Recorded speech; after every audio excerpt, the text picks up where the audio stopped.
पौलाचे गलतीकरास पत्र. गलतियातील मंडळांना मनुष्यांकडून नव्हे किंवा कोणा माणसाच्या द्वारेही नव्हे, तर येशू ख्रिस्त व ज्याने त्याला मेलेल्यातून उठविले तो देव पिता ह्यांच्याद्वारे प्रेषित झालेला पौल, त्या माझ्याकडून व माझ्याबरोबरच्या सर्व बंधूंकडून, देव जो आपला पिता त्याच्यापासून व प्रभू येशू ख्रिस्त ह्याच्यापासून तुम्हास कृपा व शांती असो. आपल्या देवपित्याच्या इच्छेप्रमाणे आपल्याला सांप्रतच्या दुष्ट युगापासून सोडवावे म्हणून प्रभू येशू ख्रिस्ताने तुमच्या आमच्या पापाबद्दल स्वतःला दिले. देवपित्याला युगानुयुग गौरव असो. आमेन. मला आश्चर्य वाटते की ज्याने तुम्हाला ख्रिस्ताच्या कृपेत पाचारण केले त्याच्यापासून तुम्ही इतके लवकर अन्य सुवार्तेकडे वळत आहात. ती दुसरी नाही, पण तुम्हास घोटाळ्यात पाडणारे व ख्रिस्ताची सुवार्ता विपरीत करू पाहणारे असे कित्येक आहेत. परंतु जी सुवार्ता आम्ही तुम्हाला सांगितली तिच्याहून निराळी सुवार्ता आम्ही सांगितली किंवा स्वर्गातून आलेल्या देवदूताने सांगितली तरी तो शापभ्रष्ट असो. आम्ही अगोदर सांगितले आहे तसे मी आताही पुन्हा सांगतो की जी तुम्ही स्वीकारली तिच्याहून निराळी सुवार्ता कोणी तुम्हाला सांगितल्यास तो शापभ्रष्ट असो. मी आता मनुष्याची की देवाची मनधरणी कराव्यास पाहत आहे? मी मनुष्यांना संतुष्ट कराव्यास पाहत आहे काय? मी अजूनपर्यंत मनुष्यांना संतुष्ट करीत राहिलो असतो तर मी ख्रिस्ताचा दास नसतो. कारण बंधूंनो, मी तुम्हास हे कळवितो की मी सांगितलेली सुवार्ता मनुष्याच्या सांगण्याप्रमाणे नव्हे, कारण ती मला मनुष्यांपासून प्राप्त झाली नाही आणि ती मला कोणी शिकविलीही नाही, तर येशू ख्रिस्ताच्या प्रकटीकरणाने ती मला प्राप्त झाली. यहुदी धर्मातल्या माझ्या पूर्वीच्या वर्तणुकीविषयी तुम्ही ऐकले आहे की मी देवाच्या मंडळीचा पराकाष्ठेचा छळ करीत असे व तिचा नाश करीत असे. आणि माझ्या पूर्वजांच्या संप्रदायाविषयी मी विशेष आवेशी असल्यामुळे माझ्या लोकातल्या माझ्या वयाच्या पुष्कळ जणांपेक्षा यहुदी धर्मात मी पुढे गेलो होतो. तरी ज्या देवाने मला माझ्या मातेच्या उदरातून जन्मल्यापासून वेगळे केले व आपल्या कृपेने बोलाविले, त्याला आपल्या पुत्राला माझ्या ठायी प्रकट करणे बरे वाटले, अशासाठी की मी परराष्ट्रीयांमध्ये त्याच्या सुवार्तेची घोषणा करावी. तेव्हा मानवांची मसलत न घेता आणि माझ्यापूर्वी झालेल्या प्रेषितांकडे यरुशलेमेस वर न जाता मी लागलाच अरबस्थानात निघून गेलो व तेथून दिमिश्कास पुन्हा परत आलो. मग 3 वर्षानंतर मी केफाला भेटाव्यास यरुशलेमेसवर गेलो व त्याच्याजवळ 15 दिवस राहिलो. परंतु प्रेषितांतील दुसरा कोणी माझ्या दृष्टीस पडला नाही. मात्र प्रभूचा बंधू याकोब माझ्या दृष्टीस पडला. तर पहा, तुम्हास मी जे लिहित आहे ते खोटे लिहित नाही, हे मी देवासमक्ष सांगतो. मग सुरिया व किलिकिया ह्या प्रांतात मी आलो. तेव्हा ख्रिस्तामध्ये असणाऱ्या यहुदियातील मंडळांस माझी तोंड ओळख नव्हती. त्यांच्या ऐकण्यात एवढेच येत असे की पूर्वी आपला छळ करणारा ज्या विश्वासाचा मागे नाश करीत असे त्याची तो आता घोषणा करीत आहे. तेव्हा ते माझ्यावरून देवाचे गौरव करीत असत. नंतर 14 वर्षांनी बर्नबाबरोबर मी पुन्हा यरुशलेमेस वर गेलो. मी आपल्याबरोबर तितालाही घेतले होते. मला प्रकटीकरण झाल्याप्रमाणे मी गेलो.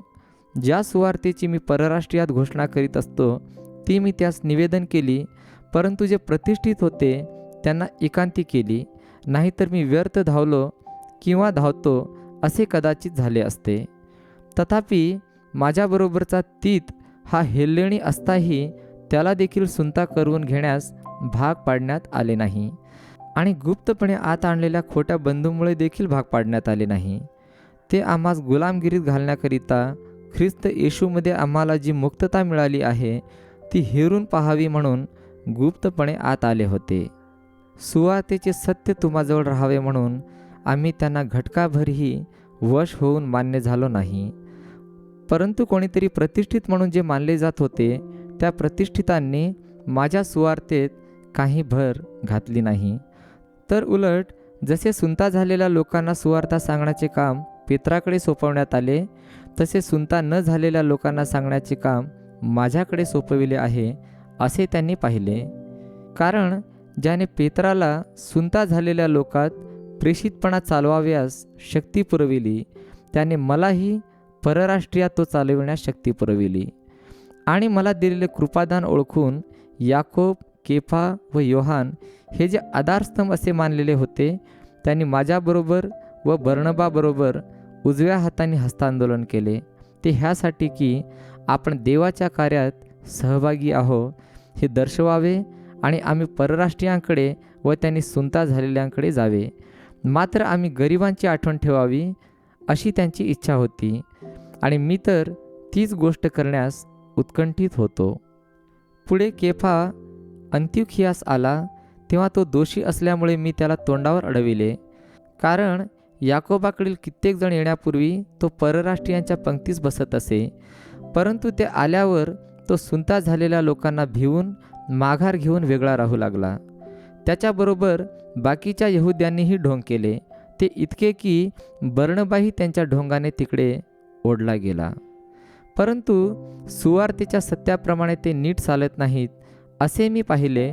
तेव्हा सर्वांसमक्ष मी केफाला म्हटले, तू यहुदी असताही परराष्ट्रीयांसारखा वागतोस, यहुदियांसारखा वागत नाहीस. तर परराष्ट्रीयांनी यहुद्यांसारखे वागावे म्हणून तू त्यांच्यावर जुलूम करीतोस, हे कसे?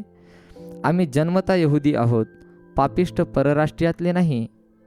तरी मनुष्य नियमशास्त्रातील कृत्याने नीतिमान ठरत नाही, तर येशू ख्रिस्तावरील विश्वासाच्या द्वारे ठरतो.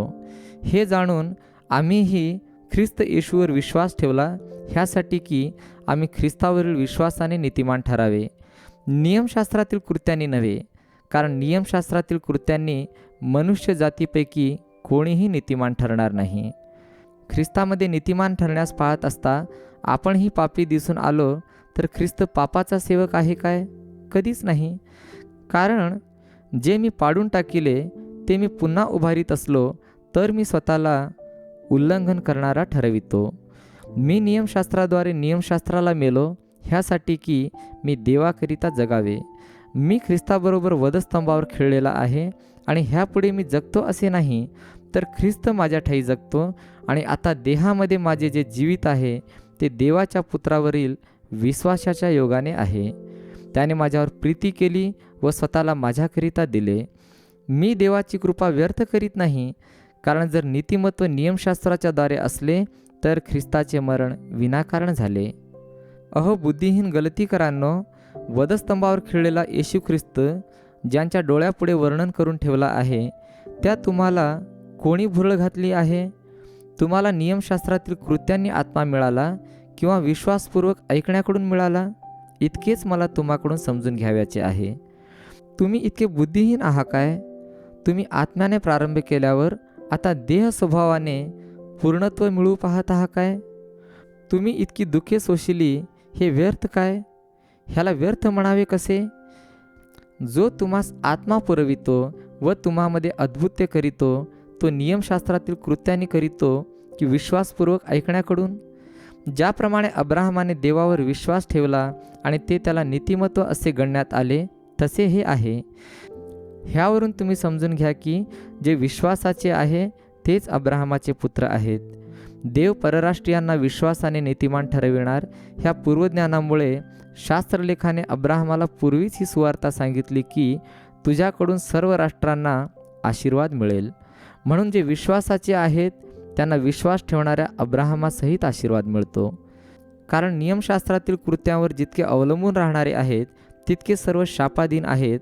कारण शास्त्रात असे लिहिले आहे की नियमशास्त्राच्या पुस्तकात जे लिहिलेले आहे ते सर्व आचरण्यास जो कोणी टिकून राहत नाही तो शापित आहे. नियमशास्त्राच्या योगे देवापुढे कोणी नीतिमान ठरवण्यात येत नाही, हे उघड आहे. कारण नीतिमान विश्वासाने जगेल. नियमशास्त्र तर विश्वासाचे नव्हे, परंतु जो त्यातील कृत्य आचरितो तो त्यांच्या योगे जगेल. आपणाबद्दल ख्रिस्त शाप झाला आणि त्याने आपणाला नियमशास्त्राच्या शापापासून खंडणी भरून सोडविले. जो कोणी झाडावर टांगलेला आहे तो शापित आहे, असा शास्त्रलेख आहे. ह्यात उद्देश हा की अब्राहमाला दिलेला आशीर्वाद ख्रिस्त येशूमध्ये परराष्ट्रीयांना मिळावा, म्हणजे आपणाला विश्वासाच्या द्वारे आत्म्याविषयीचे अभिवचन मिळावे. बंधुजन हो, मी व्यावहारिक दृष्टीने बोलतो. माणसांनी देखील कायम केलेला करार कोणी रद्द करीत नाही किंवा त्यात भर घालीत नाही. अब्राहमाला व त्याच्या संतानाला ती अभिवचने सांगितली होती. संतानांना असे पुष्कळ जणांसंबंधाने तो म्हणत नाही, तर तुझ्या संतानाला असे एकाविषयी तो म्हणत आहे, आणि तो एक ख्रिस्त आहे. मी असे म्हणतो की देवाने अगोदरच कायम केलेला करार 430 वर्षानंतर झालेल्या नियमशास्त्रामुळे संपुष्टात येऊन त्यामुळे अभिवचन रद्द होत नाही. कारण वतन जर नियमशास्त्राने प्राप्त होते तर ते ह्यापुढे अभिवचनाने होणार नाही, पण अब्राहमाला देवाने ते कृपेने अभिवचनाच्या द्वारे दिले आहे. तर मग नियमशास्त्र कशासाठी? ज्या संतानाला वचन दिले ते येईपर्यंत नियमशास्त्र हे उल्लंघनामुळे लावून देण्यात आले. ते मध्यस्थांच्या हस्ते देवदूतांच्या द्वारे नेमून देण्यात आले. मध्यस्थ हा एकाचा नसतो आणि देव तर एक आहे. तर मग नियमशास्त्र देवाच्या वचनाच्या विरुद्ध आहे काय? कधीच नाही. कारण जीवन देण्यास समर्थ असे नियमशास्त्र देण्यात आले असते तर नीतिमत्व खरोखरच नियमशास्त्राने प्राप्त झाले असते. तरी शास्त्राने सर्वांना पापामध्ये कोंडून ठेवले आहे. ह्यात उद्देश हा की विश्वास ठेवणाऱ्यांना येशू ख्रिस्ताच्या विश्वासाने जे अभिवचन आहे ते देण्यात यावे. हा जो विश्वास प्रकट होणार होता तो येण्यापूर्वी त्यासाठी आपण कोंडलेले असता आपल्याला नियमशास्त्राधीन असे रखवालीत ठेवले होते. ह्यावरून आपण विश्वासाने नीतिमान ठरविले जावे म्हणून नियमशास्त्र आपल्याला ख्रिस्ताकडे पोहोचविणारे बालरक्षक होते. परंतु आता विश्वासाचे आगमन झाले आहे म्हणून आपण ह्यापुढे बालरक्षकाच्या अधीन नाही. कारण तुम्ही सर्व ख्रिस्त येशूवरील विश्वासाच्याद्वारे देवाचे पुत्र आहात. कारण तुम्हामधील जितक्यांना ख्रिस्तामध्ये बाप्तिस्मा झाला आहे तितक्यांनी ख्रिस्ताला परिधान केले आहे. यहुदी व हेल्लेणी, गुलाम व स्वतंत्र, पुरुष व स्त्री हा भेदच नाही. कारण तुम्ही सर्वजण येशूच्या ठायी एकच आहात. आणि तुम्ही जर ख्रिस्ताचे आहात तर अब्राहमाचे संतान आणि अभिवचनाच्याद्वारे वारीस आहात. आता मी म्हणतो की वारीस जोपर्यंत बाळ आहे तोपर्यंत तो सर्वांचा धनी असूनही त्यांच्यामध्ये व गुलामामध्ये काही भेद नसतो. पण बापाने ठरविलेल्या मुदतीपर्यंत तो पालकांच्या व कारभाऱ्यांच्या स्वाधीन असतो. तसे आपणही बाळ होतो तेव्हा जगातील प्राथमिक शिक्षणाच्या दास्यात होतो. परंतु काळाची पूर्णता झाली तेव्हा देवाने आपल्या पुत्राला पाठविले. तो स्त्रीपासून जन्मलेला नियमशास्त्राधीन असा जन्मलेला होता. ह्यात उद्देश हा होता की जे नियमशास्त्राधीन होते त्यास त्याने खंडणी भरून सोडवावे आणि आपल्याला पुत्राचा हक्क मिळावा. तुम्ही पुत्र आहात म्हणून देवाने अब्बा बापा अशी हाक मारणाऱ्या आपल्या पुत्राच्या आत्म्याला तुमच्या आमच्या अंतःकरणात पाठविले. म्हणून तू आतापासून गुलाम नाहीस तर पुत्र आहेस, आणि पुत्र आहेस तर देवाच्याद्वारे वारीसही आहेस. तथापि पूर्वी तुम्ही देवाला ओळखीत नव्हता तेव्हा जे वस्तुतः देव नाहीत त्यांचे गुलाम होता. पण आता तुम्ही देवाला ओळखिता, किंबहुना देवाने तुमची ओळख करून घेतली आहे. तर मग दुर्बळ व निसत्व अशा प्राथमिक शिक्षणाकडे पुन्हा का वळता? त्यांचे गुलाम पुन्हा नव्याने होण्याची इच्छा का बाळगिता? वार, महिने, सणांचे काळ व वर्षेही तुम्ही पाळता. तुमच्यासाठी मी केलेले श्रम कदाचित व्यर्थ झाले असतील अशी मला तुमच्या संबंधी भीती वाटते. बंधुजन हो, मी तुम्हाला विनंती करीतो, जसा मी आहे तसे तुम्ही व्हा. कारण जसे तुम्ही होता तसा मीही होतो. तुम्ही माझे काहीही वाईट केले नाही. तुम्हाला सुवार्ता सांगण्याचा पहिला प्रसंग मला माझ्या शारीरिक व्याधीमुळे मिळाला हे तुम्हाला ठाऊक आहे. आणि तुमची परीक्षा होण्या इतके माझ्या प्रकृतीत जे होते त्याचा तुम्ही धिक्कार अथवा कंटाळा केला नाही, तर देवाच्या दूतासारखा ख्रिस्त येशूसारखा माझा स्वीकार केला. तेव्हाची तुमची ती धन्यता कोठे? मी तुम्हाविषयी साक्ष देतो की शक्य असते तर तुम्ही आपले डोळे उपटून ते मला दिले असते. मग मी तुम्हाला खरे ते सांगतो म्हणून मी तुमचा वैरी झालो आहे काय? ते लोक तुम्हास मिळवून घेण्याची खटपट करीतात, पण ती शुद्ध हेतूने नव्हे, तर तुम्ही त्यांना मिळवून घेण्याची खटपट करावी म्हणून ते तुम्हाला वेगळे ठेवू पाहतात. तुम्हाला योग्य बाबतीत मिळवून घेण्याची सर्वदा खटपट करावी हे चांगले आहे, आणि हे केवळ मी तुम्हाजवळ आहे तेव्हाच करावे असे नाही. माझ्या मुलांनो, तुम्हामध्ये ख्रिस्ताचे स्वरूप निर्माण होईपर्यंत मला पुन्हा तुमच्या संबंधी प्रसूती वेदना होत आहेत. ह्यावेळी मी तुमच्याबरोबर हजर असतो व माझा स्वर बदलून मला तुमच्याशी बोलता आले असते तर मला बरे वाटले असते, कारण तुमच्या संबंधाने मी बुचकळ्यात पडलो आहे. जे तुम्ही नियमशास्त्राधीन व्हाव्यास पाहता ते तुम्ही नियमशास्त्र ऐकत नाही काय, हे मला सांगा. कारण शास्त्रात असे लिहिले आहे की अब्राहमाला 2 मुलगे होते, एक दासीपासून झालेला व एक स्वतंत्र स्त्रीपासून झालेला. तरी दासीपासून झालेला देह स्वभावानुसार जन्मला आणि स्वतंत्र स्त्रीपासून झालेला वचनामुळे जन्मला. ह्या गोष्टी दृष्टांतरूप आहेत. ह्या स्त्रिया म्हणजे 2 करार आहेत. एक तर सिनाय पर्वतावरून केलेला तो गुलामगिरीसाठी मुलांना जन्म देणारा करार म्हणजे हागार होय. हागार ही अरबस्थानातील सिनाय पर्वत होय आणि ती हल्लीच्या यरुशलेमेच्या जोडीची आहे. ती आपल्या मुलांबाळांसह गुलामगिरीत आहे. वर असलेली यरुशलेम तर स्वतंत्र असून ती आपली माता आहे. शास्त्रात असे लिहिले आहे की अगे वंधे, तुला मूल होत नसले तरी आनंदित हो. ज्या तुला प्रसूती वेदना होत नाही ती तू आनंदाने जयघोष कर. आनंदाची आरोळी मार, कारण जिला पती आहे तिच्या मुलांपेक्षा आशा सोडलेल्या स्त्रीची मुले पुष्कळ आहेत. बंधुजन हो, इसहाकाप्रमाणे तुम्ही अभिवचनाची संतती आहात. परंतु त्यावेळेस देह स्वभावानुसार जन्मलेल्या मुलाने आत्म्यानुसार जन्मलेल्या मुलाचा छळ केला, तसा आताही होत आहे. पण शास्त्रलेख काय म्हणतो, त्या दासीला व तिच्या मुलाला घालवून दे, कारण दासीचा पुत्र स्वतंत्र स्त्रीच्या पुत्राबरोबर वारीस होणारच नाही. म्हणून बंधुजन हो, आपण दासीची मुले नाही तर स्वतंत्र स्त्रीची मुले आहोत. ह्या स्वातंत्र्याकरिता ख्रिस्ताने आपल्याला मुक्त केले आहे, म्हणून ह्यात टिकून राहा. गुलामगिरीच्या जुवाखाली पुन्हा सापडू नका. पहा, मी पौल तुम्हाला सांगतो की जर तुम्ही सुनता करून घेतली तर तुम्हास ख्रिस्ताचा काही उपयोग होणार नाही. सुनता करून घेणाऱ्या प्रत्येक माणसाला मी पुन्हा निश्चितार्थाने सांगतो की तू संपूर्ण नियमशास्त्र आचरण्यास बांधलेला आहेस. जे तुम्ही नियमशास्त्राने नीतिमान ठरू पाहता त्या तुमचा ख्रिस्ताबरोबरचा संबंध नाहीसा झाला आहे. तुम्ही कृपेला अंतरला आहात. कारण आपण आत्म्याच्या द्वारा विश्वासाने नीतिमत्वाची आशा धरून वाट पाहत आहो. ख्रिस्त येशूमध्ये असलेल्यांची सुनता होण्यात किंवा न होण्यात काही सामर्थ्य आहे असे नाही, तर प्रीतीच्याद्वारे कार्य करणारा जो विश्वास त्याच्यातच सामर्थ्य आहे. तुम्ही चांगले धावत होता, मग सत्याला मान्य होऊ नये म्हणून तुम्हाला कोणी अडथळा केला? तुम्हाला पाचारण करणाऱ्याची ही बुद्धी नव्हे. थोडेसे खमीर सगळा कणकेचा गोळा फुगवून टाकते. मला प्रभूमध्ये तुमच्याविषयी खात्री आहे की तुम्ही दुसरा विचार करणारच नाही.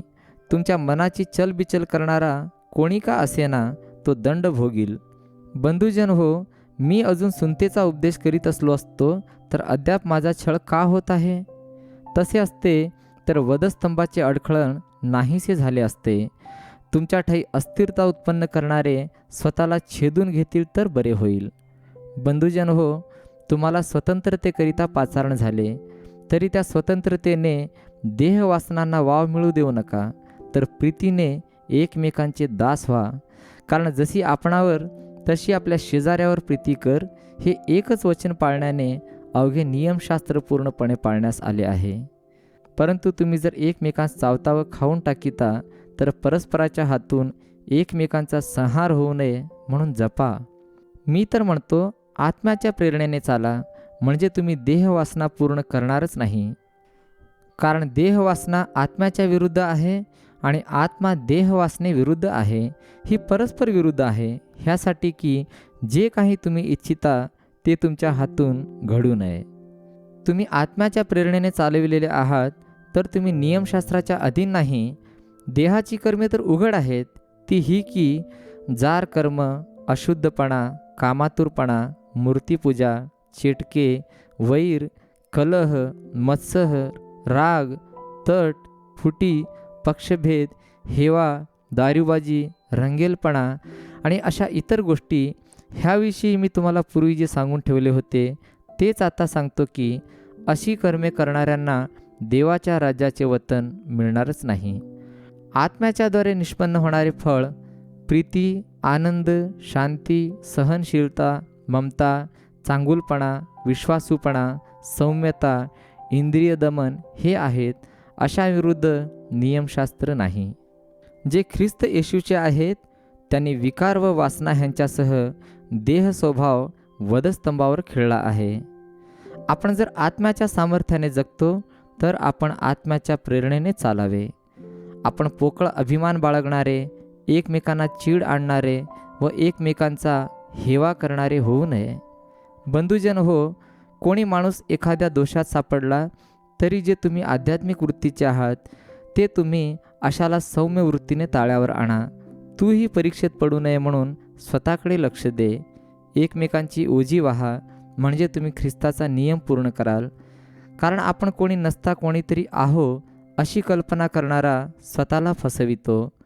तर प्रत्येकाने आपल्या स्वतःच्या कामाची परीक्षा करावी, म्हणजे त्याला दुसऱ्याच्या संबंधाने नव्हे तर केवळ स्वतः संबंधाने अभिमान बाळगण्यास जागा मिळेल. कारण प्रत्येकाने आपला स्वतःचा भार वाहिलाच पाहिजे.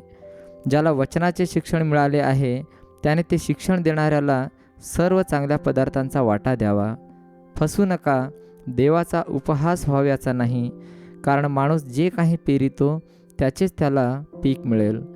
जो आपल्या देह स्वभावासाठी पेरितो त्याला देह स्वभावानुसार नाशाचे पीक मिळेल, आणि जो आत्म्यासाठी पेरितो त्याला आत्म्यापासून सार्वकालिक जीवन हे वतन मिळेल.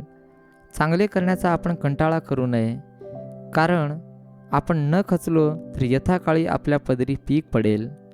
तर मग जसा आपणाला प्रसंग मिळेल त्याप्रमाणे आपण सर्वांचे, विशेषतः विश्वासाने एका घरचे झालेल्यांचे बरे करावे. पहा, मी आपल्या हाताने केवढ्या मोठ्या अक्षरांनी तुम्हाला लिहित आहे. जितके दैहिक गोष्टींचा डौल मिरवू पाहतात तितके ख्रिस्ताच्या वधस्तंभामुळे स्वतःचा छळ होऊ नये म्हणूनच तुम्हाला सुनता करून घेण्यास भाग पाडतात. कारण सुनता करून घेणारे स्वतःही नियमशास्त्र पाळीत नाहीत, तर तुमच्या देहावरून नावाजून घेण्यासाठी तुमची सुनता व्हावी अशी इच्छा बाळगितात. आपला प्रभू येशू ख्रिस्त ह्याच्या वधस्तंभाच्या अभिमानाशिवाय कशाचाही अभिमान बाळगिणे माझ्या हातून न होवो. त्याच्याद्वारे जग मला वधस्तंभावर खिळलेले आहे व मी जगाला वधस्तंभावर खिळलेला आहे. कारण सुनता होण्यात किंवा न होण्यात काही नाही, तर नवी उत्पत्ती हीच काय ती आहे. जितके ह्या नियमाने वागतील तितक्यांवर व देवाच्या इस्रायलावर शांती व दया असो. ह्यापुढे कोणी मला त्रास न देवो, कारण मी आपल्या शरीरावर येशूच्या खुणा धारण करून आहे. बंधुजन हो, आपला प्रभू येशू ख्रिस्त ह्याची कृपा तुमच्याबरोबर असो. आमेन.